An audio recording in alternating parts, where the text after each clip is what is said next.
Good day, everyone.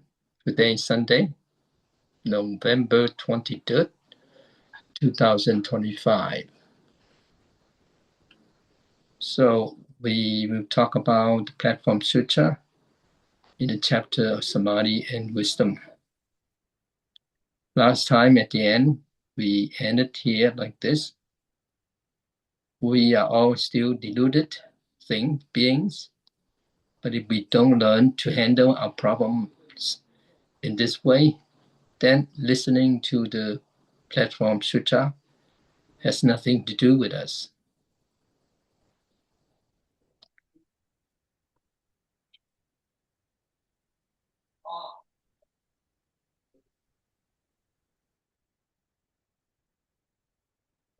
If listening to the Platform Sutra only concerns the enlightened, while we deluded ones claim we can do it, then why listen? Well, today it could be that you're out sightseeing, dining, or even climbing mountains. Why come to listen to Dharma? Well, because after listening, it must be abused. So we continue. That is the end of the talk on November 9, 2025. So the saying of practitioners should not have a mind of winning or losing. In the Platform Sutra says, if one does not cease the thoughts of winning and losing, one only increases attachment to self and Dharma and cannot be free from the four marks. These three lines are extremely useful yet not easy to understand. The meaning is that we must lessen or eliminate our self-centered attachments. Being satisfied or content itself is the work of the ego.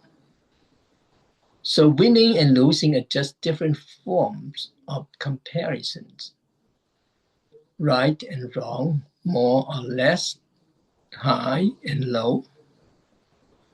When things go our way, we call it victory. When they don't, we call it defeat. Feeling victorious is what people call being satisfied and content. Or everything goes smoothly. But how often in the worldly life, can everything truly go your way? During a New Year's chanting session, our teacher, Mr. Seng Yen, spoke about auspicious and contentment in the new year. Now, this does not mean that whatever one wants will happen, or that all my wishes will be fulfilled. Most people think contentment means I want this result. It must happen. I want my opinion to prevail. It must be realized. Such contentment is just the functioning of the ego. So content with whose mind? With my mind.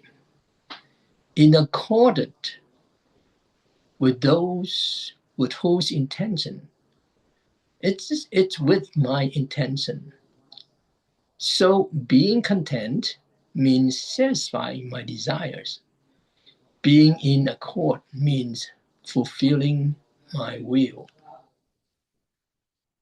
In a family, if two people, husband and wife, siblings, parent and child, or mother-in-law and daughter-in-law both insist I must be content and things must go my way, then what happens? They inevitably clash head on. In the end, neither will be content nor satisfied. When both sides want to win, both end up losing. Why? Because of one word, I. It is the ego that measures victory and defeat. When things conform to the self, it is called victory. When they do not, it is called defeat. Using oneself as a standard for judgment is bound to create problems, adding afflictions for oneself and trouble for others.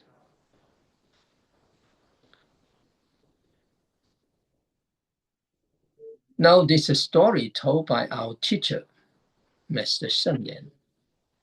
Before the new year, we held a Chan retreat. During that retreat, one woman practiced very diligently, but her husband suffered greatly at home. He went to confront the friend who had introduced his wife to our monastery.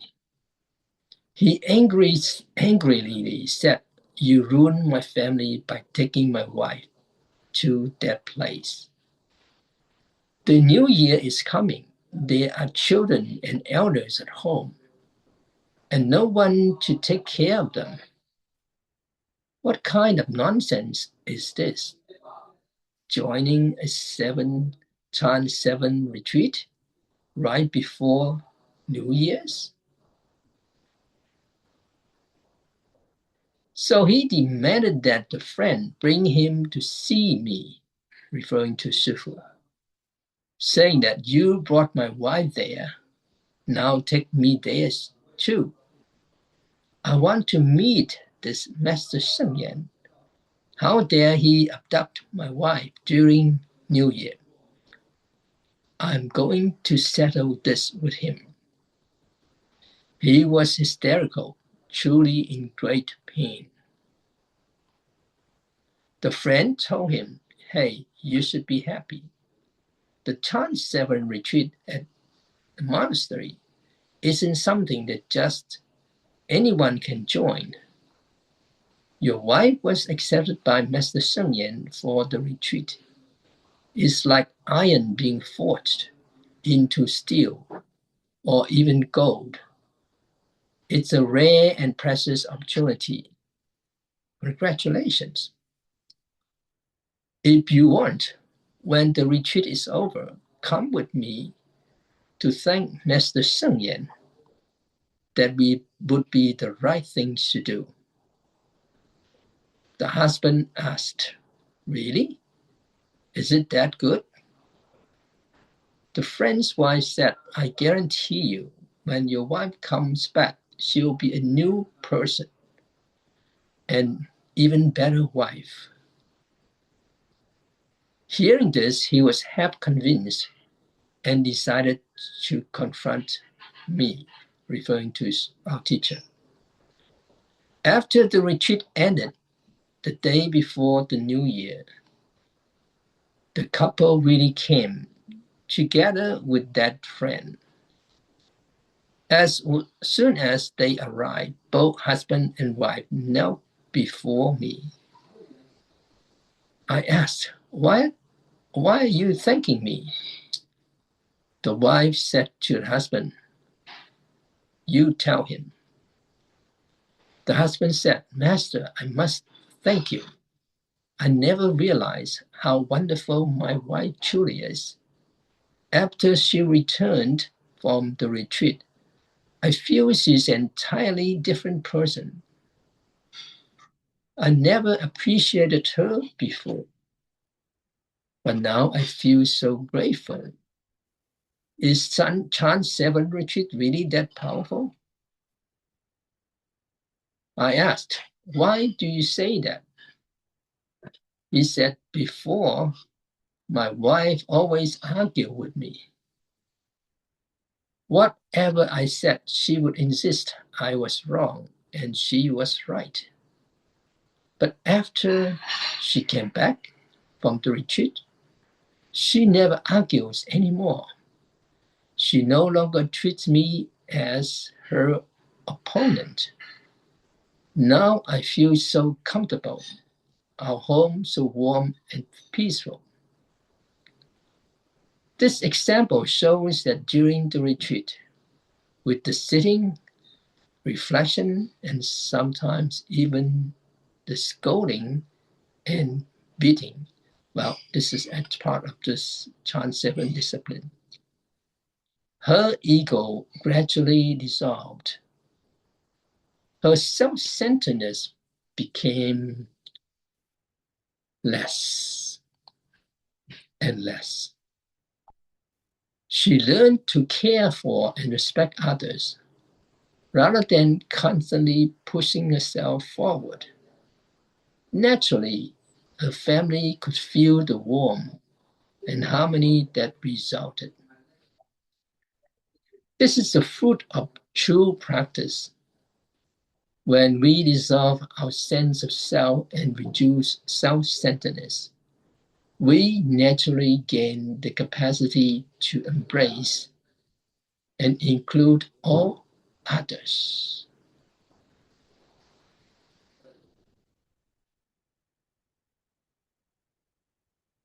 What is called Bodhisattva's mind is vast and boundless because it speaks of great compassion. You have heard the phrase, the Dharma is boundless, right? It means that compassion has no fixed limits. And wisdom also has no fixed measure. This is the manifestation of the practice of concentration and wisdom. If we listen to Dharma talk only with our ears, but cannot reflect on ourselves or dissolve the ego, and when we meet people or situations, our ego rises again, and our stubborn self view show up, then the Dharma has not truly entered our ears. We are listening with our ears, but some people listen as though they are using their hair. When you listen with your ears, you understand. When you listen with your hair, it directly stimulates the nerves and make the mind even more confused. So everyone should truly let the teachings enter your ears. When enter the eighth consciousness, gradually diluting the ego. The purpose of Dharma is to dissolve the self. Dissolve the self does not mean that I disappear, but that we become more tolerant, more expansive, possessing only wisdom and concentration, and without afflictions.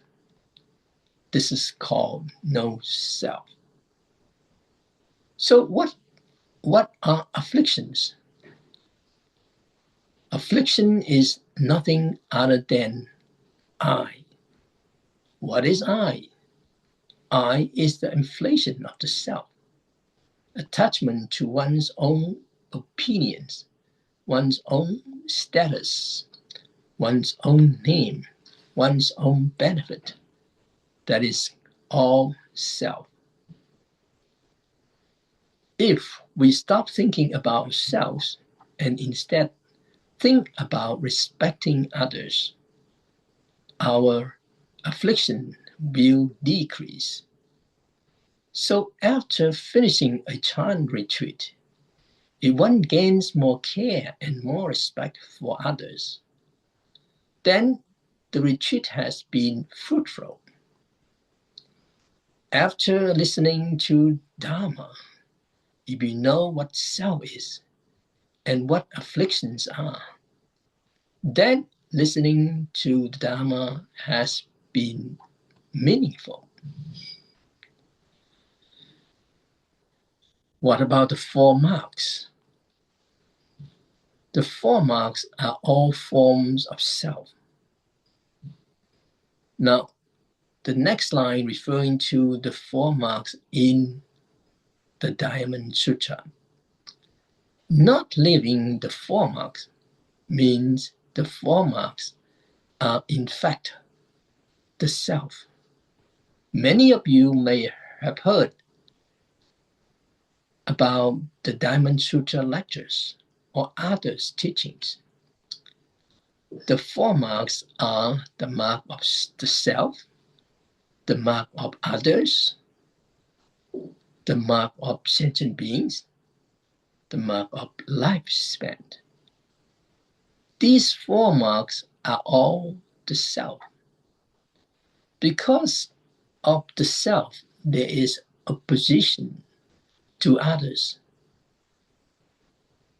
Many people together are called sentient beings. Seeing the same people today and again tomorrow, constantly seeing the same people is called the mark of lifespan. The 4 marks are all I.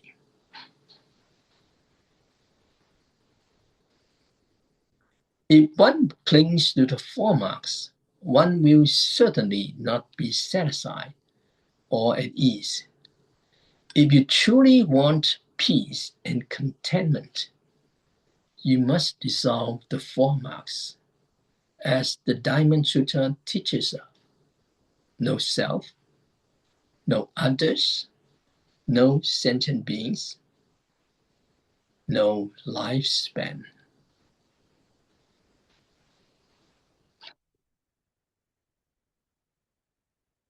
To dissolving the self, then it begins with no self. First, you must dissolve this mark of self. Only then can you talk about dissolving the mark of others. Many people reverse this and say they want no mark of others, meaning they ignore or do not care about others, thinking I am the most important. This is no mark of others, but a very strong mark of self. Better that you at least still recognize others exist. Then there is still an object for comparison. Whenever there is a self, there must be an object in contrast. Denying others to assert one's own self is still clinging to self. It is the extension and inflation of the ego, which only arises in contrast to others.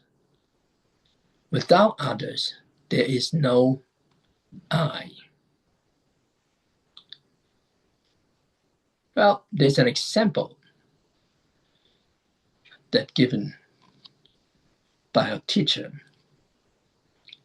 So one afternoon, our teacher went to Dharma Mountain to lead a 3-day meditation retreat for so-so elites. So-so elites is actually a trick. Everyone is a so-so elite, but some people will not come unless they are given a prestigious name. Using an attractive label draws those who believe themselves to be elites to join the retreat. What will we give them? So Shifu, our teacher, will give them a firm wake-up blow.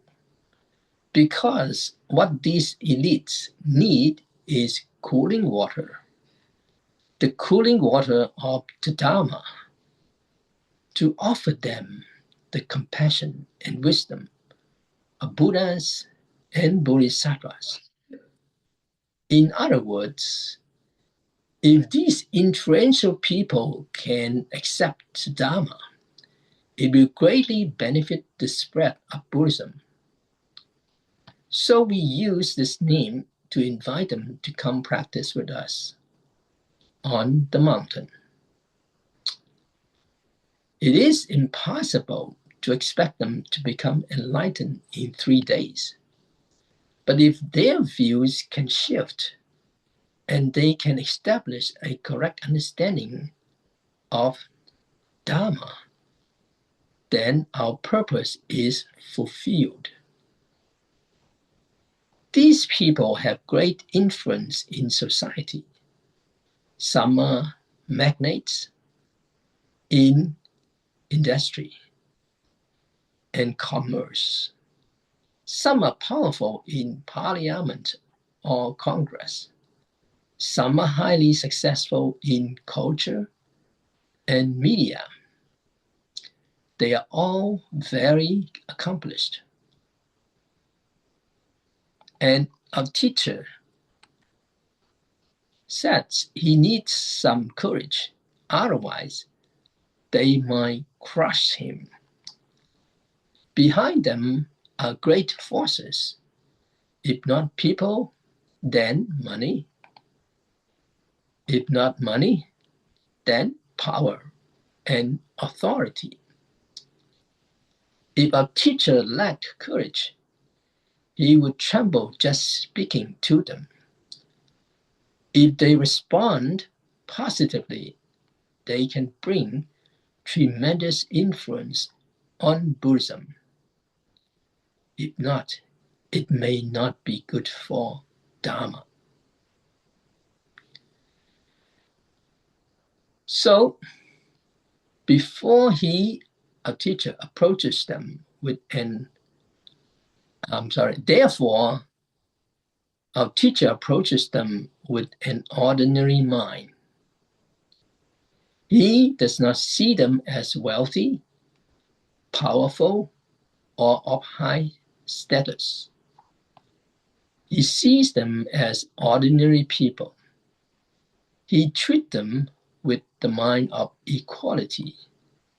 However, the name sounds impressive, social elites. And indeed, they are people of great influence in society. Well, telling you this because in the past, Buddhism was looked down upon by many. If we can help them in body and mind and benefit their lives and careers, and if such results are achieved, it shows that the Dharma is truly effective. When it benefits them physically, mentally, and professionally, it is beneficial for society. As for whether they will offer great support to Dharma Mountain, Shifu does not entertain such thoughts. If he harbors that kind of intention or expectation, what will he receive? He will reap bitter fruit. He will bring suffering upon himself. In whatever we do, we must not harbor expectations. If we have expectations, then when he goes up the mountain and sees them, he will think only of their wealth, their influence, their power, and then he is finished. Then he cannot give them Dharma. Instead, they will end up teaching him, disciplining him. He will fail to guide them. Thus, we must propagate the Dharma with an ordinary mind. His intent is to offer them Dharma, not to obtain anything from them. This is his sincere intention. And he hopes all of you will treat others in the same way. Care for others with such a mind. Support others with such a mind, without seeking any return.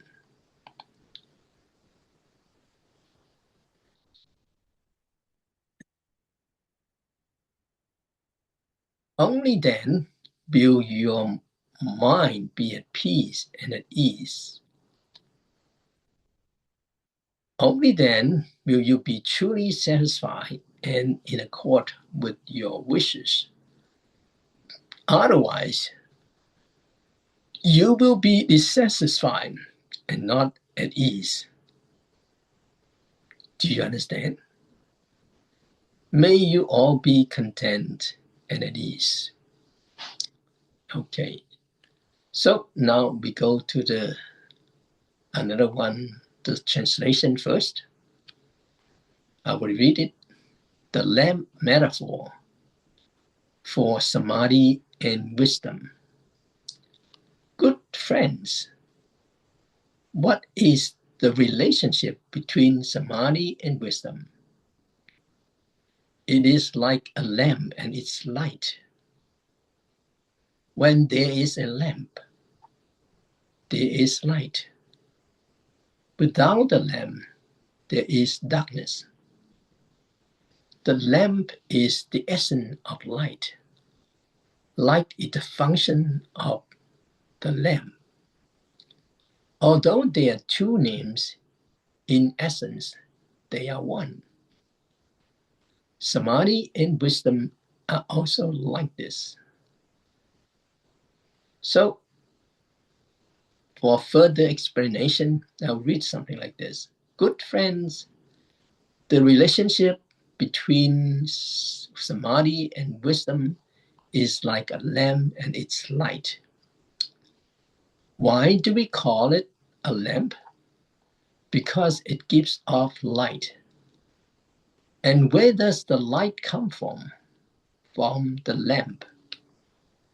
Thus, lamp, light. The lamp and light exist simultaneously, like the moon and moonlight. Without the moon, there's no moonlight. Without moonlight, it would be darkness. And you could not call it the moon. Thus, the lamp is the essence of the light. Light is the function of the lamp. Lamp and light have two names but are inseparable. Likewise, samadhi and wisdom exist together. They cannot be separated. To say samadhi comes first and then wisdom is wrong. To say wisdom exists without samadhi is also wrong.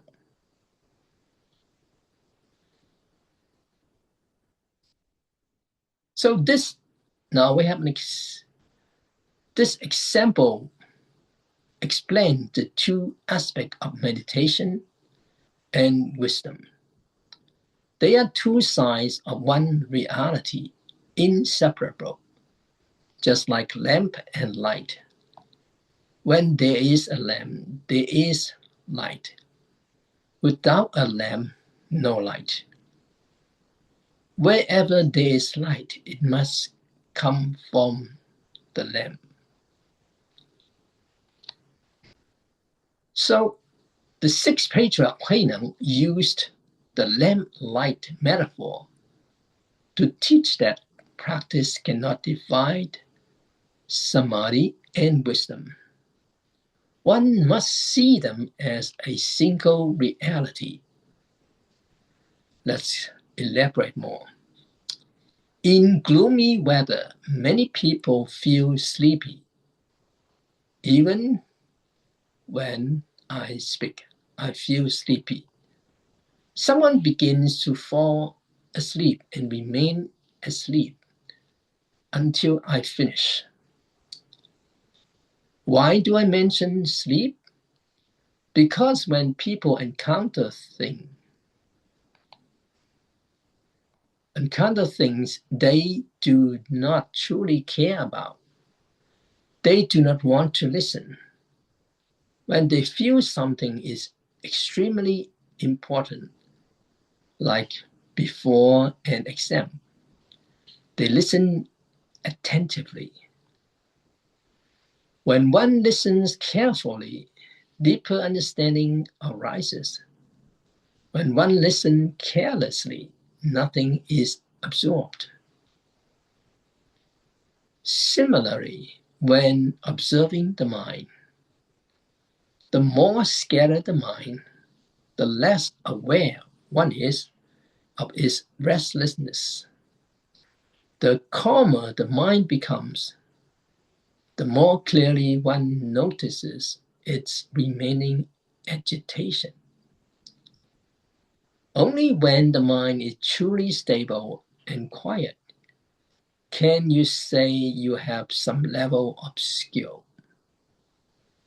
Using the lamp light example, if one has meditation without wisdom, then when encounter situations, the mind becomes disturbed, meaning the concentration was not genuine. True samadhi means the mind is steady while sitting, standing, interacting, speaking, and doing ordinary tasks. One handles everything objectively and clearly. Where there is true samadhi, there is wisdom. Where there is wisdom, there is samadhi. We have some real-life examples.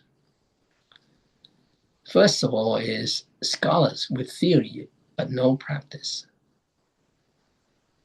A few years ago, a group of famous Buddhist scholars from Taiwan visited China. They were renowned professors and directors, expert in Buddhist studies. Yet during the trip, they constantly quarreled over money, hotel rooms, food, seating, travel plans. This was supposed to be a Buddhist academic delegation, but it turned into a quarrel group. One of our teacher's students in that group told him, "Master, they lecture on Dharma beautifully and wrote brilliant papers. But during the trip, all I saw was their afflictions. No wisdom at all." Is that samadhi equal to wisdom? Clearly not. Another example, it's called a self-proclaimed master.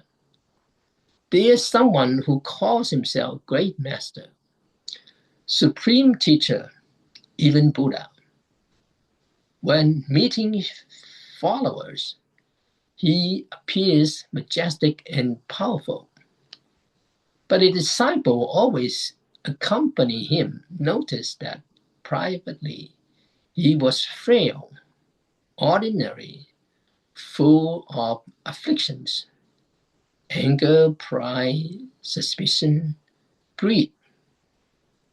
His disciple wondered, is he one person or two?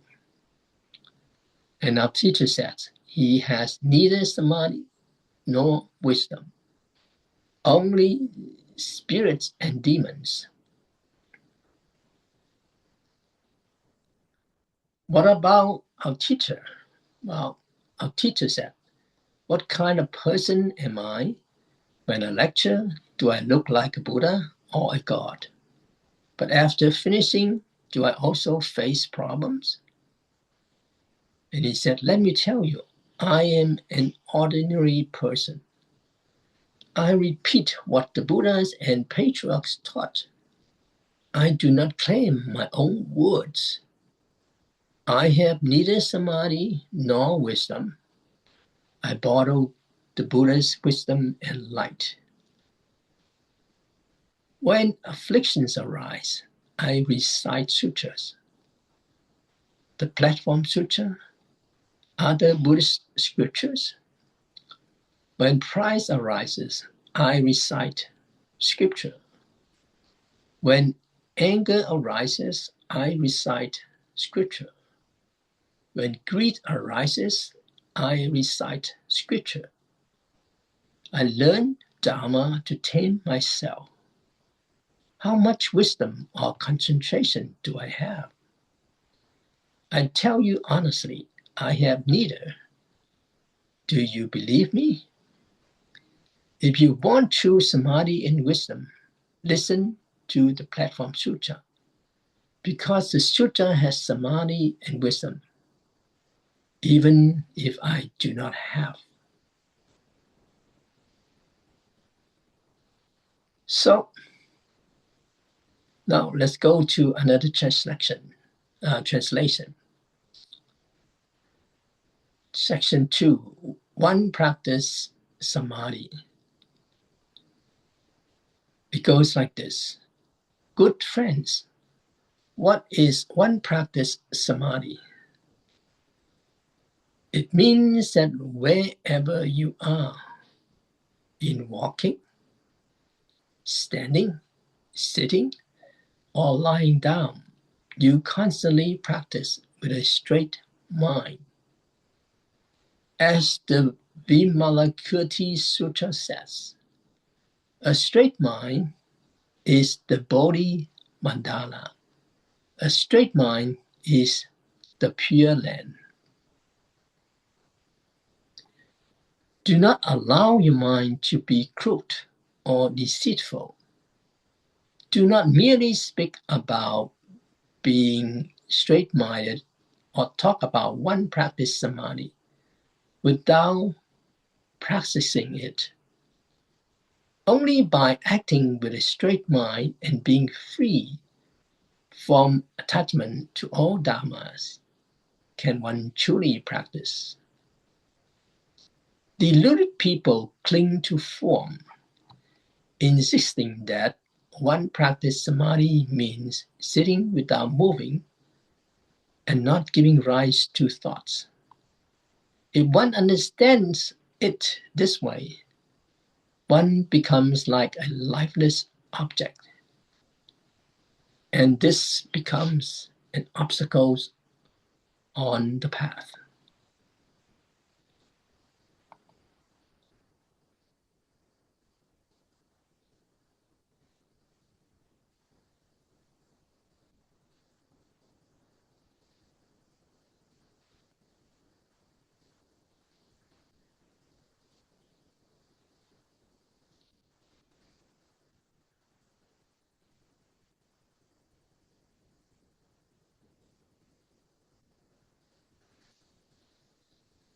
So let's go a little bit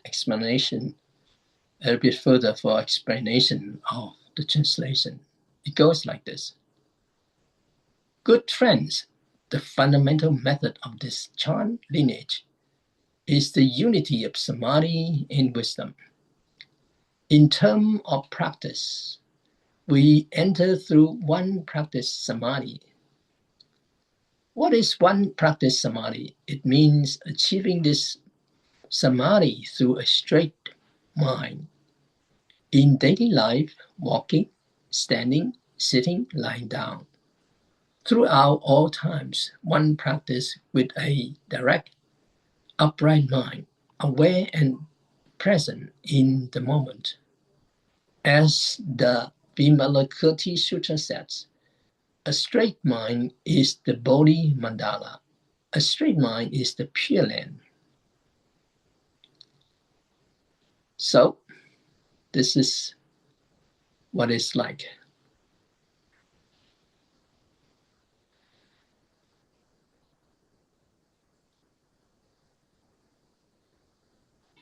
So, let's see.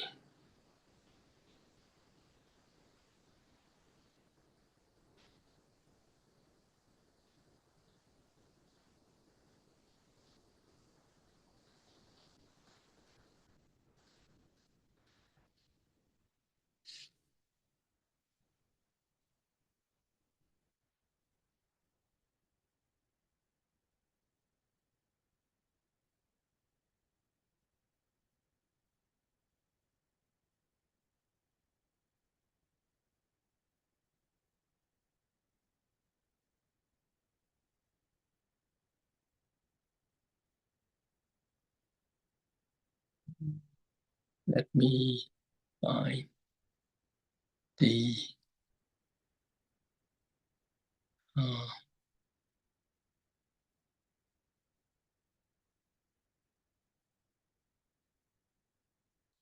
so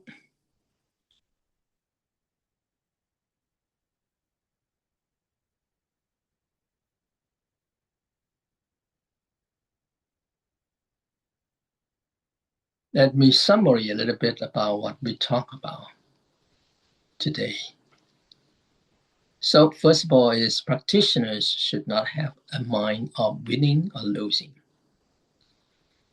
In the mind of victory and defeat increases attachment to self. Being satisfied and content itself is the work of ego. So they are an example of dissolving the sense of self by the woman who attended the retreat. And of course, the meaning of no self is boundless compassion and wisdom. And we talk about what are afflictions. Then we talk about leaving the four marks. And the four marks are all forms of self. So to be happy and at ease, one must dissolve the four marks. And dissolving begins with no self rather than beginning with others, no others.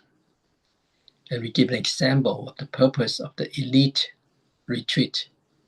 Elite, the retreat for the elites. And using the ordinary mind to give and care for others. Then comes the lamp metaphor for samadhi and wisdom.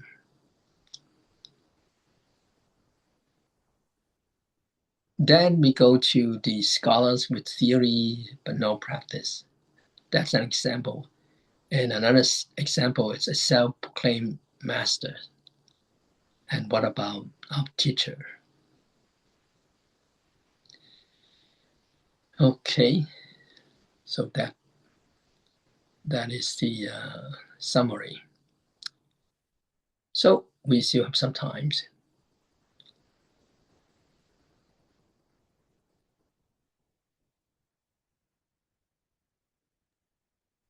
Bảo